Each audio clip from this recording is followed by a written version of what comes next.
Hello बच्चों। तो चलो सेक्शन बी की तरफ हम अब आगे मूव करते हैं और क्वेश्चन देख लो क्या कह रहा है। क्वेश्चन कह रहा है light with an energy flux of 18 watt per centimetre square falls on a non reflecting surface. एक नॉन रिफ्लेक्टिंग सरफेस है, उसका पावर डेंसिटी हमारे पास गिवन है कितना है, या एनर्जी डेंसिटी बोल दो। एनर्जी डेंसिटी कितना गिवन है? 18 वॉट पर सेंटीमीटर स्क्वायर हमारे पास गिवन है। बोल रहा है क्या आगे, क्या बोल रहा है? If the surface has an area of 20 centimetre square, उसका एरिया भी गिवन है 20 centimetre square. Find the average force exerted on the surface during 30 minutes time span. कितना टाइम स्पैन है? 30 मिनट्स का। तो सबसे पहले ऐसा करते हैं, हम पावर निकाल लेते हैं। तो या एनर्जी निकाल लो। पावर बराबर जो हमारे पास फॉर्मूला होगा, देखो 18 वॉट सेंटीमीटर स्क्वायर है, तो 18 वॉट सेंटीमीटर स्क्वायर पर सेंटीमीटर स्क्वायर है। अगर इसको मैं एरिया से मल्टीप्लाई कर लूंगा, मल्टीप्लाई बाय एरिया, एरिया कितना है? 20 है ना, 20 है। 20 सेंटीमीटर स्क्वायर कर लो तो हमारे पास क्या हो जाएगा? सेंटीमीटर सेंटीमीटर स्क्वायर कैंसिल हो गया, तो पावर आ गया कितना? 18 इंटू में 20 वॉट का पावर आ गया। पावर हमें मिल गया, ठीक है। Power equals to power into time कर दो। पावर इंटू टाइम जो होगा वो एनर्जी आ जाएगा, है ना। एनर्जी बराबर पावर इंटू टाइम हो जाएगा। अरे वर्क पर यूनिट टाइम बराबर पावर होता है ना। अरे P इक्वल्स टू W/T ना। यहाँ पे वर्क जो है स्टोर्ड है, पोटेंशियल एनर्जी है। दैट्स वाई मैंने क्या लिखा है? U बराबर में P इंटू टी लिख दिया। समझ में आया क्या? U इंटू टी लिख दिया। अब देखो जरा क्या होगा आगे की कहानी। U must be equals to power हमारे पास 18 इंटू में 20 इंटू में टाइम जो है क्या गिवन है भाई? 30 मिनट गिवन है। 30 मिनट को सेकेंड में कन्वर्ट कर दो बच्चों। ये क्या आ गया हमारे पास? इतना जूल ऑफ एनर्जी आ गया। एनर्जी अब मालूम है, इसको अगर मैं एनर्जी को स्पीड ऑफ लाइट से डिवाइड कर दूं, अरे energy divide by speed of light momentum आ जाएगा क्या? अरे याद करो ना, मोमेंटम मोमेंटम जो लीनियर मोमेंटम होता था P से डिनोट करेंगे। P must be equals to क्या हो जाएगा? U अपॉन में C हो जाएगा। और हमें क्या निकालना है? फोर्स। फोर्स याद करो, फोर्स का फॉर्मूला क्या होता है according to Newton second law? हमें याद है ना, force is the rate of change of momentum upon में टाइम हो जाएगा। तो भाई u अपॉन में c इंटू में t है, और u का वैल्यू आपने कितना निकाला भाई? u का वैल्यू ऑलरेडी हमने निकाला है 18 इंटू में 20 इंटू में 30 इंटू में 60 अपॉन में क्या करोगे? c इज 3 इंटू 10 की पावर 8 हो गया। स्पीड ऑफ लाइट है ना। टाइम का वैल्यू कितना है? टाइम तो सेम ही रहेगा। तो एक काम करो ना, टाइम टाइम कैंसिल कर लो, इसको इससे सिंप्लीफाई करेंगे तो हमारे पास फोर्स आ जाएगा। Force must be equal to 360 upon में 3 टाइम्स ऑफ 10 की पावर, एक काम करो 8 माइनस कर लो, है ना। अरे नीचे है ना पॉजिटिव, ऊपर जाएगा नेगेटिव हो जाएगा क्या? अच्छा इसको सिंप्लीफाई करेंगे, 3 1 जा 3, 3 2 जा 120 आ गया। तो इसको मैं क्या लिख सकता हूं? 1.20 इंटू में 10 की पावर 2 इंटू में 10 की पावर -8 है। तो इसको एक काम करो, 10 की पावर सीधा सीधा -6 हो जाएगा। तो हमारे पास आंसर आ गया 1.20 इंटू में 10 की पावर -6 न्यूटन का एवरेज फोर्स जो है पार्टिकल एक्सर्ट करेगा। समझ में आया क्या? जल्दी छापो। तो वैल्यू जो QM का आ गया था हमारे पास, QM1 must be equal to under root में 5 इंटू 98 अपॉन में क्या था? 4 आ गया था। क्लियर है? अब एक काम करते हैं जरा सिंपली 5 नहीं 50 था, ठीक है। एक काम करो ना, अब बहुत इजीली इसको आंसर निकाल लो ना। QM1 must be equal to क्या हो जाएगा भाई? 50 में से अगर मैं इसको 25 इंटू 2 कर दूं, इंटू में 98 कर दूं, और 2 इंटू 2 कर दूं, अंडर रूट में ये 2 कैंसिल हो गया, इसको भी कैंसिल कर दो, कितना आ जाएगा? 49। तो भाई क्या आ गया? QM1 बराबर में 25 का तो 5 आ जाएगा रूट बाहर, और 49 से क्या आ गया? 7 आ गया। तो QM1 बराबर में 35 आ गया हमारे पास। वन पोल स्ट्रेंथ अगर इतना है, दूसरा कितना हो जाएगा? QM2 निकालना है तो 35 टाइम्स ऑफ 4 कर दोगे, आंसर आ जाएगा। क्लियर हुआ? हाँ बोलो यार। चलो नेक्स्ट क्वेश्चन देखते हैं। तो QM का जो वैल्यू आया है 35, वो आ जाएगा एम्पियर मीटर, और इसको सिंप्लीफाई कर लोगे, इसका भी क्या आ जाएगा? एम्पियर मीटर में। याद रखना, यूनिट मत छोड़ना, गधा घोड़ा क्या ये तो मालूम होना चाहिए, तो याद रखो इस बात को, ठीक है। चलो छाप लो जल्दी से। चलो बच्चों नेक्स्ट क्वेश्चन देखते हैं। और वाला एक क्वेश्चन है, ये कह रहा है an iron rod of 0.2 centimetre square cross sectional area is subjected to a magnetizing field. हमारे पास क्या गिवन है? मैग्नेटाइजिंग फील्ड गिवन है, मतलब H1 1200 ampere per metre given है, ठीक है। उसके बाद क्या गिवन है, the susceptibility of iron is, susceptibility भी गिवन है हमारे पास, दैट xm इज 599 गिवन है, ठीक है। Find the permeability and the magnetic flux, magnetic flux निकालना है और हमें क्या निकालना है, परमिएबिलिटी निकालना है। तो मीडियम का परमिएबिलिटी का फॉर्मूला याद नहीं होगा, है ना आ गए ना, नहीं है ना याद। चलो देखो परमिएबिलिटी का क्या फॉर्मूला, बच्चों पढ़ाई कर लो जरा सीरियसली प्लीज यार, हाथ जोड़ के विनती कर रहा हूँ मैं। देखो पेरेंट्स बहुत मेहनत करते हैं आपके लिए, बहुत ज्यादा मेहनत करते हैं, और इतना मेहनत का ना अगर हम थोड़ा सा रिजल्ट दे देना बच्चों, मजा आ जाएगा। बाय गॉड बता रहा हूँ, इससे अच्छी लाइफ कुछ नहीं होती। और शॉर्टेस्ट वे जो है ना सक्सेस का, पढ़ाई है बच्चों, सच्ची बता रहा हूँ, बहुत बहुत इंपॉर्टेंट चीज बता रहा हूँ। चलो बोर हो रहे हो गए है ना ऐसी बातें करके सुन के, है ना। चलो चलो ठीक है, mu must be equal to mu naught 1 plus में सस्केप्टिबिलिटी आ गया भाई। देख लो जरा फॉर्मूला क्या है, देखो ये है permeability of medium that must be equal to permeability of free space into में 1 प्लस में सस्केप्टिबिलिटी। तो हम क्या कर रहे हैं बच्चों, mu must be equal to इसका वैल्यू 4 पाई इंटू में 10 की पावर -7, 1 प्लस में 599 है। ये वैल्यू डालो, सिंप्लीफाई कर लो, म्यू आ जाएगा हमारे पास, क्या आ गया 4 इंटू में 3.14 इंटू में 10 की पावर -7 इंटू में क्या आ जाएगा 600। तो एक काम करो ना, इसको जब सिंप्लीफाई करोगे तो क्या आ जाएगा 7 पॉइंट कितना आ जाएगा 7, इसको इससे मल्टीप्लाई कर लो तो हमारा हो गया 24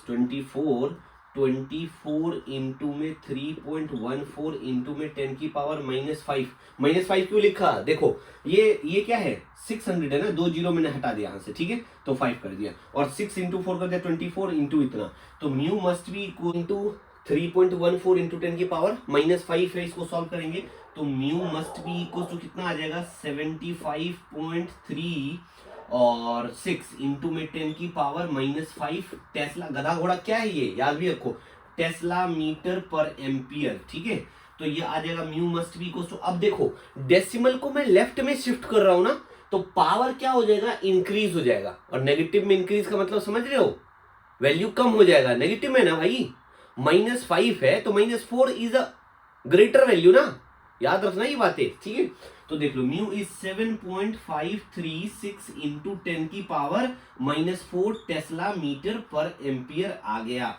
ये वैल्यू समझ में आया क्या, ये वैल्यू समझ में आया बच्चों। चलो हमने क्या निकाल लिया, परमिएबिलिटी ऑफ मीडियम तो हमने फाइंड कर लिया भाई, परमिएबिलिटी आ गया, परमिएबिलिटी आ गया, क्लियर है। चलो अब हमने परमिएबिलिटी तो निकाल लिया था, है ना, तो परमिएबिलिटी आ गया हमारे पास कितना भाई, परमिएबिलिटी कितना आया 7.536 इंटू 10 की पावर -4 टेस्ला मीटर पर एम्पियर, ठीक है।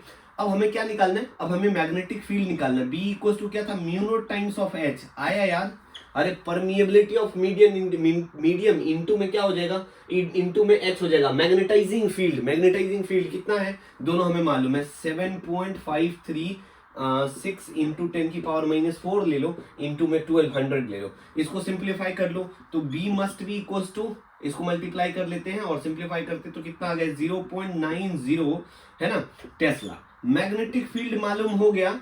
अच्छा फ्लक्स का क्या होता है, अरे मैग्नेटिक फ्लक्स का फॉर्मूला याद है, नहीं होगा ना याद, ऑब्वियस सी बात है, पढ़ोगे ना तभी होगा, phi B magnetic flux must be equal to B into में ए होता है, और बी कितना भाई 0.90 इंटू में एरिया गिवन था क्या, क्रॉस सेक्शन 0.2 सेंटीमीटर स्क्वायर है, तो 0.2 सेंटीमीटर बोले तो 10 की पावर -4 कर दो, मीटर स्क्वायर में हमने कर दिया, ठीक है, क्लियर हुआ। अब इसको सिंप्लीफाई, बी का वैल्यू अगर हमें निकालना है तो देखो 5b क्या है यहाँ पे, 5b क्या है मैग्नेटिक फ्लक्स निकाल रहे, क्या होता है फॉर्मूला b इंटू ए, बी का वैल्यू कितना हमने निकाल लिया था 0.90 टेस्ला, ठीक है, और हमारा एरिया कितना गिवन है बच्चों, एरिया 0.2 सेंटीमीटर स्क्वायर है, 0.2 सेंटीमीटर को मीटर में करोगे तो -4 हो जाएगा, और इसको सिंप्लीफाई कर लो 9 2 18 1.8 इंटू में 10 की पावर, क्योंकि 18 हो रहा है और 10 की पावर कितना -5 टेस्ला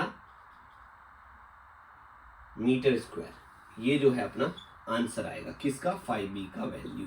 अच्छा टेस्ला मीटर स्क्वायर को क्या कहते हैं भाई, tesla metre square must be equal to weber, ये चीजें याद रखना। टेस्ला मीटर स्क्वायर ना वेबर होता है और फ्लक्स का यूनिट ऐसा यूनिट वेबर होता है, ठीक है। ये बातें याद कर लो, ठीक है। क्लियर है, समझ में आया? लिख लो, जल्दी लिख लो, फिर आगे बढ़ो। चलो बच्चों, नेक्स्ट क्वेश्चन देखते हैं। बहुत इंपॉर्टेंट क्वेश्चन है। क्वेश्चन क्या है? Calculate the value of potential and current if the silicon diode and the germanium diode conduct at 0.7 volt and 0.3 volt respectively. दो वोल्टेज गिवन है, एक जर्मेनियम का डायोड है हमारे पास, दो डायोड है, एक हमारे पास सिलिकॉन का डायोड है, वो दोनों के दोनों कनेक्टेड है। कनेक्शन कैसा है उसके बारे में बताया in the circuit given in the figure. देखो ये सर्किट फिगर गिवन है, इसमें गिवन हमारे पास, ठीक है। If now germanium diode connected are reversed, अगर जर्मेनियम डायोड रिवर्स में कनेक्ट कर देंगे तब पूछा है what will be the new value of potential difference and current कितना होगा। क्वेश्चन देख लो, डायग्राम देख लो, चलो सिंप्लीफाई करने की कोशिश करते हैं। क्लियर हुआ? समझ में आया क्या क्वेश्चन? चलो जी, अब देखो बच्चे सबसे पहले गलती क्या करते पता है? डायग्राम नहीं देखते हैं। डायग्राम बहुत कुछ कहता है, आपको डायग्राम जरूर देखना है। तो पहली बात देखो, डायग्राम में हमारे पास बैटरी का पोटेंशियल गिवन है। कितना गिवन है बच्चों? तो 12 वोल्ट गिवन है। अगर आप डायग्राम नहीं देखोगे, उसमें गिवन जो वैल्यूज हैं अगर उसको नहीं आप नजर में रखोगे तो आपके क्वेश्चंस गलत हो जाएंगे। इन बातों का बहुत विशेष करके ध्यान रखना है, ठीक है जी। हमारे पास क्या गिवन है? 12 वोल्ट का बैटरी गिवन है। तो हम क्या निकाल रहे हैं? करंट बराबर में क्या होगा? V अपॉन में R हो जाएगा। V कितना है बच्चे? तो 12 वोल्ट गिवन है। लेकिन अगर हम किसके लिए निकाल रहे हैं, तो मान लो पहले हम अगर जर्मेनियम का करेंगे तो देखो कितना वोल्टेज था, 0.7 माइनस कर दो अपॉन में रेजिस्टेंस। रेजिस्टेंस तो गिवन नहीं है, लेकिन डायग्राम में देखो यहां गिवन है 5 किलो ओम। 5 किलो ओम है तो 5 इंटू में 10 की पावर -3 ओम हो गया, ठीक है। तो आई बराबर कितना आ जाएगा बच्चे? सॉरी किलो है ना, माइनस नहीं होगा। अरे किलो है ना, माइनस नहीं होगा, प्लस रहेगा।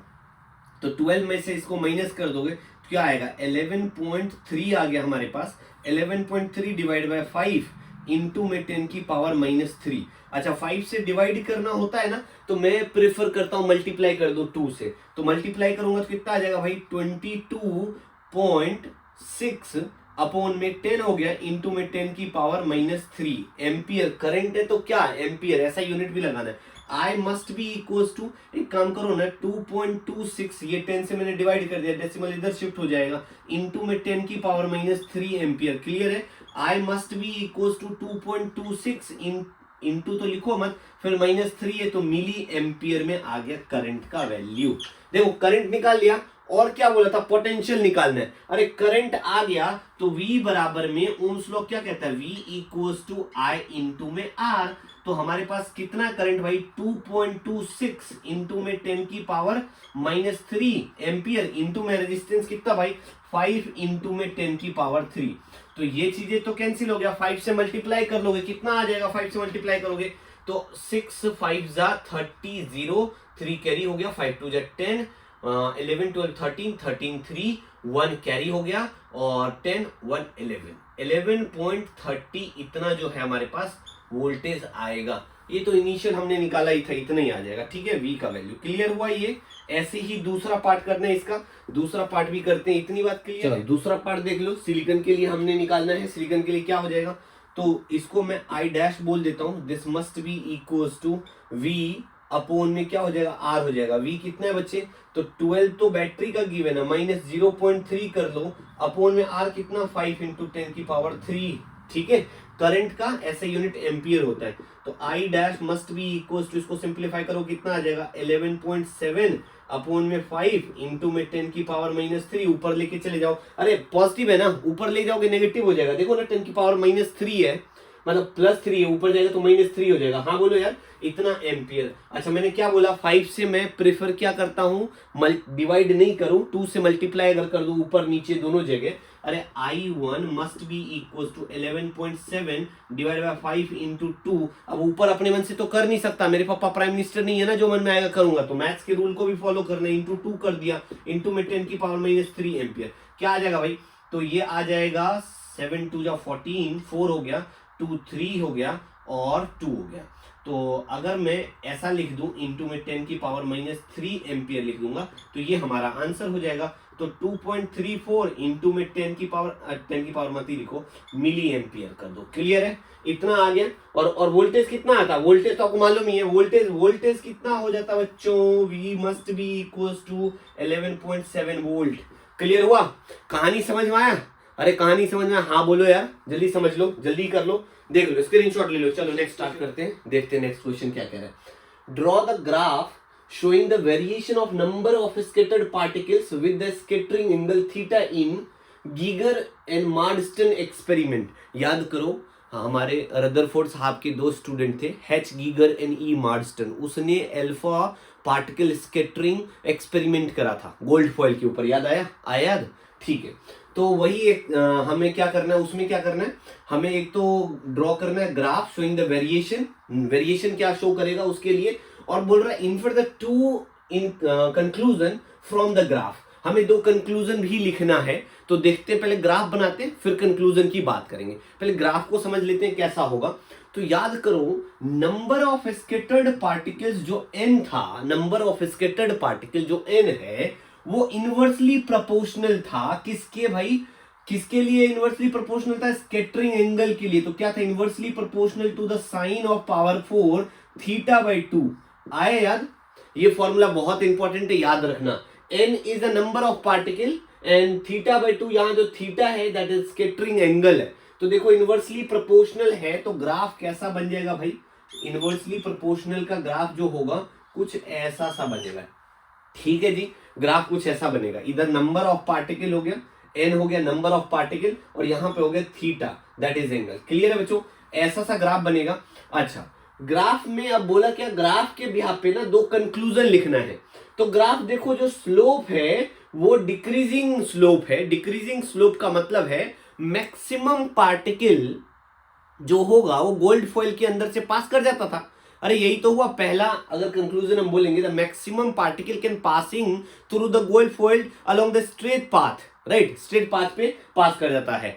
दूसरा कंक्लूजन की अगर हम बात करेंगे तो 1 in 8,000 पार्टिकल, कोई एक पार्टिकल, 8,000 पार्टिकल जब हमने फेंका था ना अल्फा पार्टिकल, 8,000 अल्फा पार्टिकल को अगर गोल्ड फॉइल से पास किया, तो कोई एक पार्टिकल जो था स्कैटर्ड हुआ था मोर देन 90 डिग्री पे।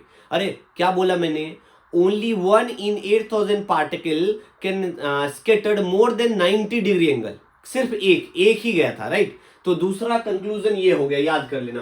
पहला कंक्लूजन क्या हुआ, डिक्रीजिंग स्लोप। चलो तो पहला पॉइंट लिख लेते हैं हम, जो यहां बताया है टू कंक्लूजन। तो एक तो हो गया most space in an atom is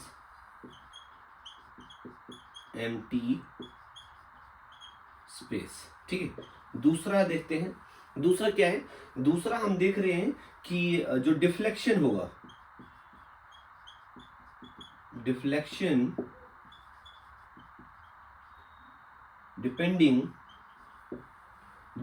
जो डिपेंड करेगा किस पे, deflection depending on the impact parameter. ये दो बातें लिख लेंगे, ठीक है। दो बोला, दो कंक्लूजन बोला है, दोनों कंक्लूजन लिख लिया। क्लियर है, आगे बढ़ते हैं। चलो बच्चों नेक्स्ट क्वेश्चन देखते हैं। बहुत ही प्यारा क्वेश्चन, बहुत अच्छा क्वेश्चन दिया है। Two infinitely long straight wires A1 and A2 carrying current I and 2I following in the same direction are kept at D distance। देखो kept at D distance पे है, दोनों के दोनों distance D apart। क्या बोल रहा है, where should a third straight wires A3 carrying a current 1.5 I be placed between A1 and A2 so that it experience no net force due to A1 and A2। बोला क्या, दो wire है हमारे पास, एक वायर है ऐसा, ठीक है, इन्फिनेटली लॉन्ग वायर है, इसमें आई करंट चल रहा है, इसमें हमारा क्या चल रहा है, 2i चल रहा है, 2i करंट चल रहा है। ठीक है बच्चे, एक में i चल रहा है, एक में 2i चल रहा है, इसके बीच का जो टोटल डिस्टेंस है वो स्मॉल d गिवन है क्वेश्चन में, राइट। अब बोला क्या, एक वायर है स्ट्रेट वायर A3, एक वायर हो गया A1 भाई, ये हो गया A2, बीच में एक वायर रख रहे, A3 वायर लग रख रहे हैं। कितना भाई, इसका करंट कितना 1.5 आई है, A3 वायर है। क्लियर है, इतना सा। अब इसको कहां रखे बीच में, मुद्दा क्या है, इसको बीच में कहां रखे कि नेट फोर्स जो आएगा वो 0 हो जाना चाहिए। No net force experience due to A1 and A2, does the net force acting on A3 depends on the current flowing through it. बोल रहा है क्या A3 पे जो करंट फ्लो कर रहा है A3 की वजह से, तो नेट फोर्स क्या उसकी वजह से डिपेंड करेगा क्या? क्वेश्चन समझ में आ गया? अरे हाँ बोलो यार, क्वेश्चन समझ में आया? नहीं आया? चलो देख लो, आ गया ना? चलो ठीक है, आते हैं क्वेश्चन करते हैं। तो सबसे पहले बताओ, force due to infinitely long wire के लिए हम क्या लिखते थे, mu naught I1 I2 upon में 2 पाई डी। आया यार, यही होता था फॉर्मूला, आ गया, याद आया? बहुत बढ़िया, ठीक है। ये फॉर्मूला हमें यूटिलाइज करना पड़ेगा, लेकिन इन्फिनेटली लॉन्ग वायर है तो 2 नहीं होता था, 4 पाई होता था, राइट, याद रखो।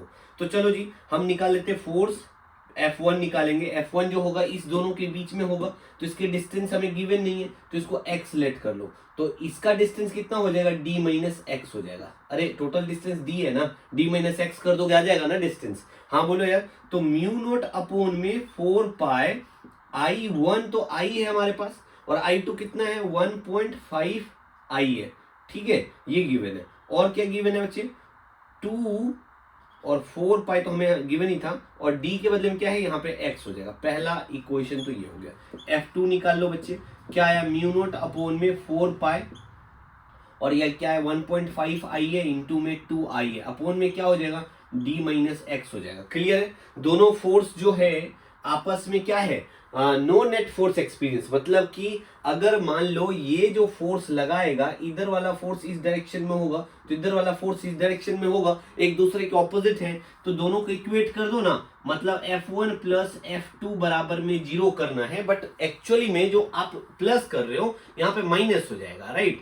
तो F1 बराबर में F2 आ गया भाई। तो चलो सिंप्लीफाई करते हैं, हमें पहला जो वैल्यू निकालना है, क्या निकालना है, F1 का वैल्यू कितना आ गया, म्यू नोट अपॉन में 4 पाई है ना 1.5 आई का स्क्वायर अपॉन में x बराबर में म्यू नोट अपॉन में 4 पाई है ना, इंटू में क्या हो जाएगा 3 आई का स्क्वायर अपॉन में d माइनस एक्स हो जाएगा।